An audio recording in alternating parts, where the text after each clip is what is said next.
Start. परिच्छेद ऊस आणि साखर कारखानदारीतील विशेषतः पश्चिम महाराष्ट्रातील अर्थकारण अवलंबून आहे. ऊसाचे पीक भरपूर पाणी खाते हे खरे असले तरी याच पिकाच्या आधारावर संपूर्ण सहकारी व्यवस्था उभी राहिली आणि लाखो लोकांचे संसारही सावरले गेले. मात्र कधी झोन बंदीमुळे ऊसाचे शेतकरी अडचणीत आले तर कधी साखरेच्या आयात निर्यातीवर निर्बंध आले. त्यामुळे साखर कारखाने संकटात सापडले. भारतात गेल्या 5-7 वर्षात ऊसाचे क्षेत्र वाढून साखर उत्पादनही वाढले होते. निर्यातीवरही बंधने घातल्यामुळे साखरेचा उठावच होत नव्हता. हे साठे गोदामामध्ये पडून राहिल्याने कारखान्यांचे खेळते भांडवल त्यात गुंतून पडले. त्यात साखर उत्पादनाला मर्यादा घालण्याच्या दृष्टीने इथेनॉल निर्मितीसाठी रसाचा वापर करण्याचा निर्णय घेण्यात आला. 320 लाख मेट्रिक टन साखरेच्या उत्पादनापैकी 40 लाख मेट्रिक टन साखर निर्मितीचा रस इथेनॉलकडे वळवला गेला. इथेनॉलला चांगला भाव मिळाल्यामुळे शेतकरी व कारखानदार खुश होते. 2022 मध्ये 2250 कोटी लिटर इथेनॉलचे उत्पादन झाले आणि त्यापैकी 70% उत्पादन ऊस रसापासून केले गेले. अन्य धान्यांपासून 30% उत्पादन झाले. परंतु 2023 मध्ये देशातील अनेक राज्यात अनियमित पाऊस झाला. काही ठिकाणी दुष्काळ तर काही ठिकाणी अवकाळी पाऊस. त्यामुळे ऊसाचे उत्पादन व क्षेत्र दोन्ही घटले. परिणामी 20% उत्पादन घट होईल व त्यामुळे साखरेची दरवाढ होईल अशी भीती निर्माण झाली. म्हणूनच डिसेंबर 2023च्या पहिल्या आठवड्यात केंद्र सरकारने इथेनॉल निर्मितीकडे ऊसाचा रस वळवण्यास बंदी घातली. इथेनॉल निर्मिती करण्यावर बंदी घातली गेली. महाराष्ट्रातील साखर कारखान्यांची इथेनॉल निर्मितीची वार्षिक क्षमता 244 कोटी लिटर असून आज इथेनॉलची एकूण मागणी 360 कोटी लिटर इतकी आहे. राज्यात 163 इथेनॉल प्रकल्प आहेत. आता मात्र देशातील साखर कारखान्याकडे पडून असलेल्या 6.7 लाख टन हेवी मोलॅसिसचे इथेनॉलमध्ये रूपांतर करण्यास परवानगी देण्याचा निर्णय केंद्र सरकारने घेतला आहे.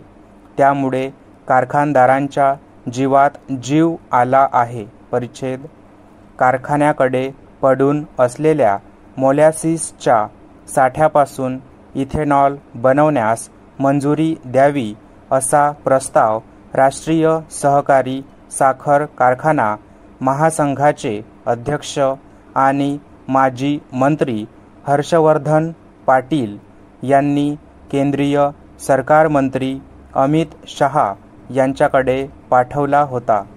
मुळात डिसेंबर नंतर तामिळनाडू, कर्नाटक, गुजरात, महाराष्ट्र या राज्यात परतीचा पाऊस उत्तम झाला. यामुळे ऊस उत्पादनात 20 ते 25 लाख टनाची वाढ झाली.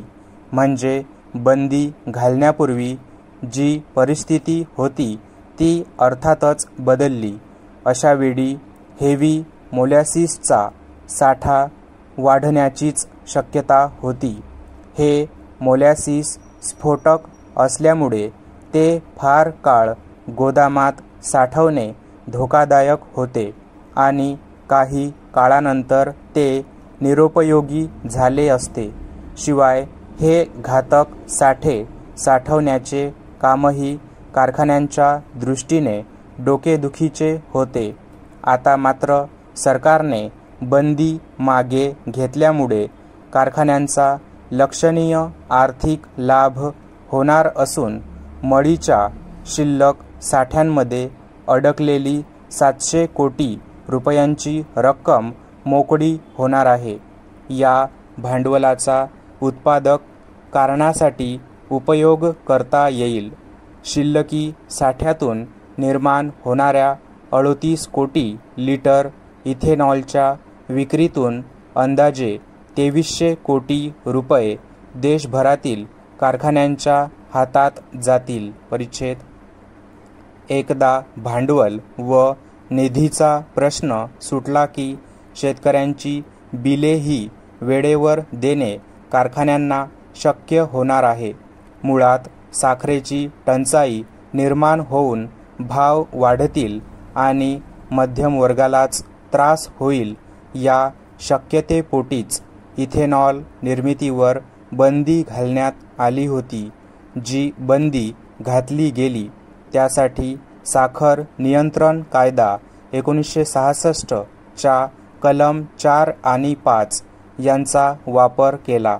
कारखाने आणि तेल निर्मिती कंपन्यांनी बंदीपूर्वी केलेल्या करारांची पूर्तता करण्यासाठी मोलॅसिसचा वापर करून इथेनॉल बनवण्यास परवानगी देण्यात आली होती. ती बंदी होती ती साखरेचा रस आणि सिरप पासून इथेनॉल बनवण्यावर. केंद्रीय मंत्री नितीन गडकरी यांनीही साखरेपेक्षा इथेनॉल तयार करा असे आवाहन केले आणि इथेनॉल पंप देण्याचेही आश्वासन दिले. इथेनॉल उद्योग सुरू केलेल्या बहुतेकांनी स्वतःचे 5% भांडवल गुंतवले असून 95% भांडवल वित्त संस्थांकडून घेतले आहे.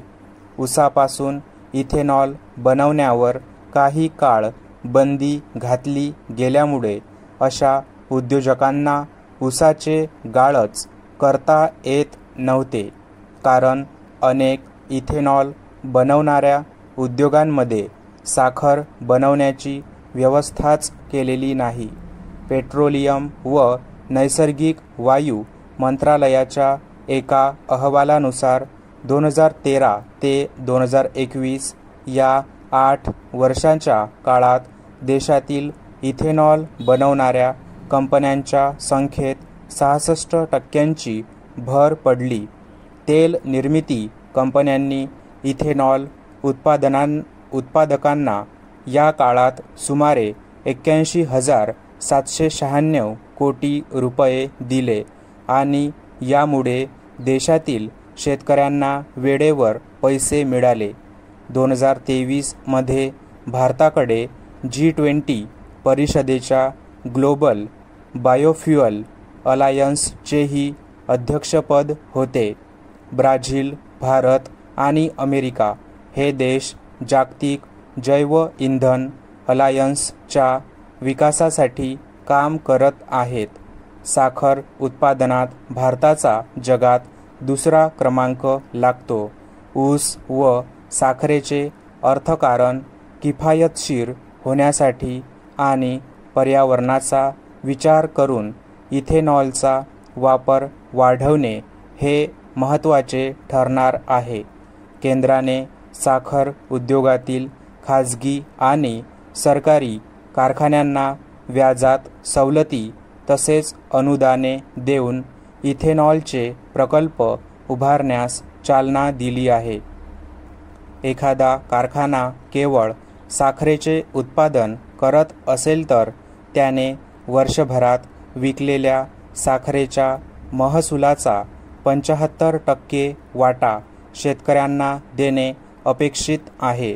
कारखाने साखर व इथेनॉल सारख्या उपपदार्थांचे उत्पादन करतात तेव्हा त्याच्या महसुलाचा वाटा मिळावा अशी शेतकऱ्यांची रास्त अपेक्षा आहे. शेतकरी संघटना या प्रश्नावर वेळोवेळी आंदोलनाचे हत्यार उपसताना दिसतात. इथेनॉलवरील बंदी उठवल्याने साखर धंदा आणि त्यावर अवलंबून असणाऱ्या घटकांना दिलासा मिळाला आहे. स्टॉप.